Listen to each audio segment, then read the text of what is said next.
கதையோட தொடக்கத்தில் ஃபெராரி குடும்பம் ஒரு திட்டத்தை தீட்டுறாங்க. இங்கே தான் கதை ஆரம்பிக்குது. டாம் யூனிவர்சிட்டியா?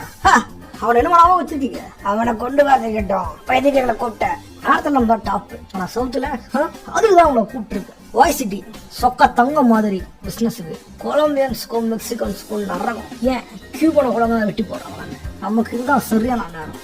ஆனா இதெல்லாம் ட்ரக்ஸ் அண்ணே. இந்த கருமத்தை நம்ம எதுக்கு தொட்டதே இல்லையே.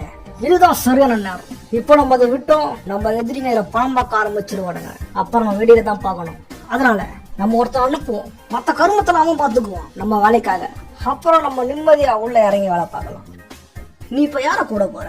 கேன் ரோசன் பேர் தங்கமான ஆளவன். அவன் எப்படி டாமிக்கு ஒரு கடிவாளமா இருக்க போறான்னு தெரியலையே. அவன் நமக்கு முக்கியம் இல்ல. டாமியை வயசீட்ல ஊத்து விட்டுருவோம். கொஞ்சம் பணத்தை கொடுத்து தொழில் ஆரம்பிப்போம். ஓகே, கொஞ்சம் மாசம்தான். அப்புறம் பாருங்க நம்ம வியாபாரத்தை.